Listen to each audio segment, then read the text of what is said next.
Prepare for war.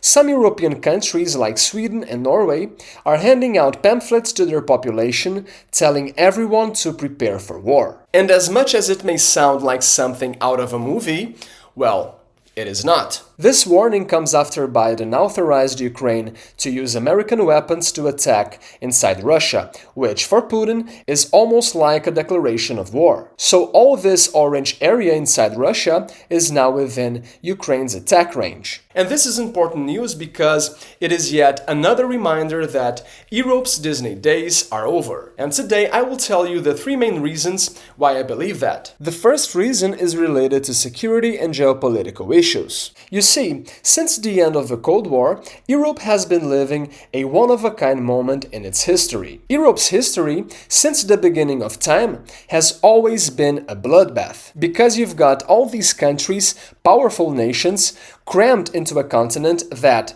excluding Russia, isn't even that big. So historically, Europeans fighting each other has pretty much been the norm. Just in the last century, we had two world wars starting on European soil, okay, destroying the entire continent, not to mention the Cold War era, when tensions were always sky high. And that's without going into earlier wars, like the Napoleonic Wars, the Franco-Prussian War, or the 30 Years' War, which also devastated Europe. But this constant state of conflict started to change after World War II. I mean, with Europe on its knees, completely in ruins, and the Soviet threat looming in the north, the Western European countries had no choice but to come together. The American security umbrella helped a lot too. With the Cold War kicking off, the Americans went around the world offering financial help to keep their sphere of influence intact. And that's how we saw the alliance between Western European countries take shape. The Eurozone project, in turn,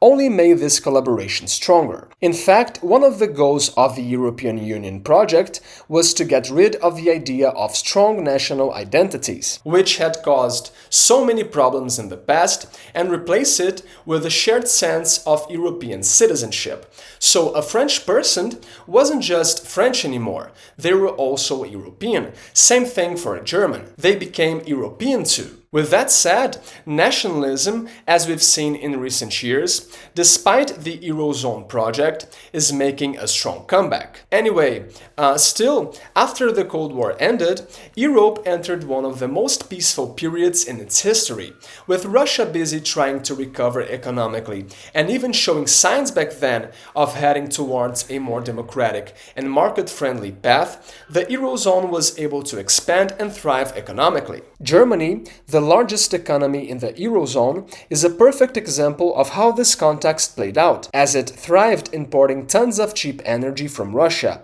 while at the same time becoming heavily dependent on it. A move that, as we all can see now, has totally backfired. The truth is that Europe has developed in such a way that everyone I know dreams of moving there, looking for a great place to live. But it goes beyond that, because Europe today is seen as a place where you won't work yourself to death, but you can still earn a decent salary and enjoy a high quality of life. It's like you don't have to produce a lot while still grabbing a good slice of the pie. Like a close friend of mine who just came from Europe said, life there just seems so much easier. Another friend of mine, who is German, also told me something that stuck with me. He said that Europe has a completely different mindset when compared to Brazil, because according to him, people in Brazil are super focused on work. Brazilians are always working, because we are poor, right? But in Europe, people put more value on leisure.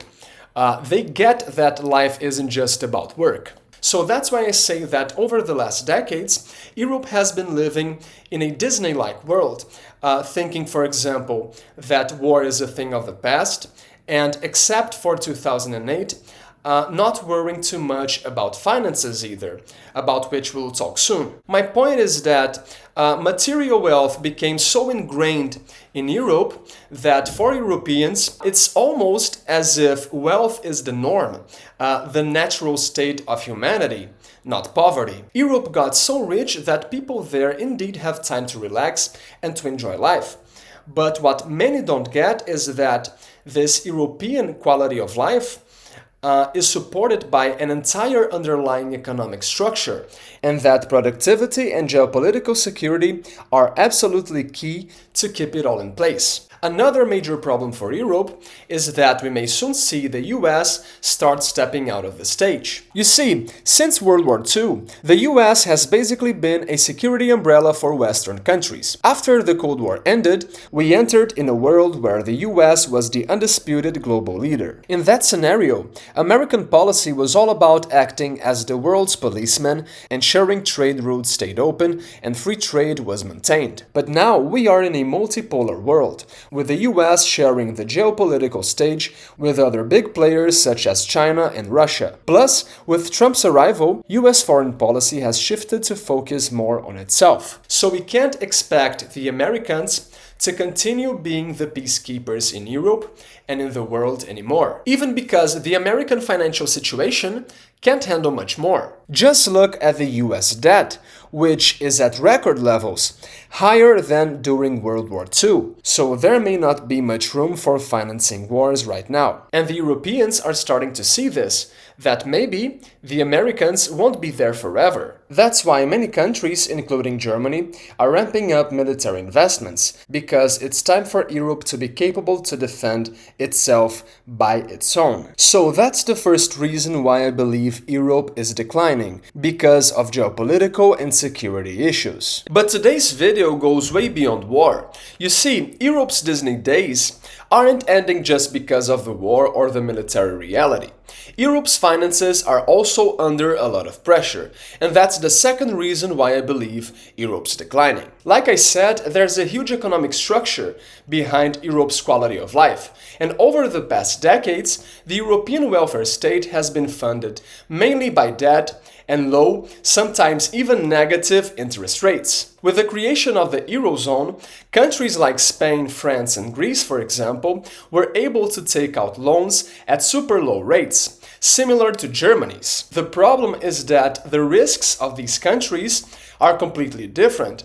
While Germany is super responsible with its finances, well, we cannot say the same about Greece or Portugal, right? So with interest rates so low for so long, what did the less financially responsible countries do? Well, they enjoyed the party and started taking on debt. The result? Well, many countries in the European Union today have unbelievably high levels of debt.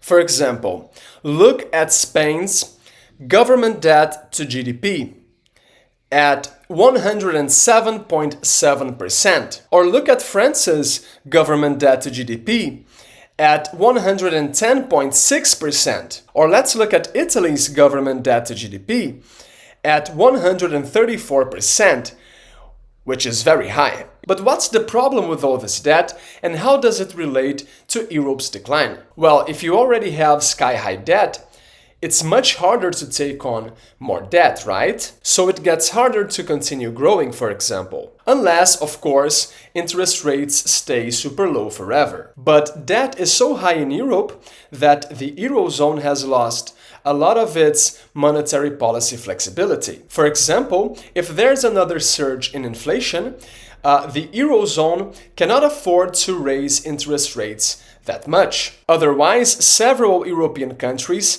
would start to face serious financial problems. Additionally, with these financial limitations, we arrive at that question again. With so much debt, how do you plan to finance a war? Because wars are not cheap, right? Additionally, you can only have debt this big if you have a lot of productive capacity to pay it off. If you as a country are not very productive, people stop lending you money because the risk of you not paying it back is higher, unless you offer higher rates of return to compensate for the higher risk, right? Which Europe cannot do. But I started to talk about production because what we've been seeing in Europe over the past few years is a productivity drop, which is our third reason why Europe is declining. For example, look at the European Zone Business Climate Indicator, falling sharply as we can see here in this chart. Or look at the Eurozone capacity utilization, also dropping. The truth is that nowadays many other parts of the world are becoming more competitive than Europe. Labor in Europe, when compared to other countries, is super expensive, for example. And when it comes to taxes, Europe is far from being the most attractive region. And lastly, highlighting the drop in productivity, we have the issue of Europe's declining birth rate and aging population. The problem is that with an aging population, you've got more pensions to fund. But if you don't have enough young people working, well, there's less money coming in to cover everything. And on top of that, there's still the debt issue. So that's why I think Europe is on decline. And that's why I think that moving to Europe now to try your luck for the long run is like jumping into a crowded trade. It's like buying a stock after everyone else has already bought it. You end up buying at the top and then just watch it drop. Because sure, life in Europe right now is pretty great. I'm very envious of Europeans. But in the medium to long term, it seems like Europe is closer to a decline than to continuing the boom it once had. Well, that's it for today. Hope you enjoy it and see you next time.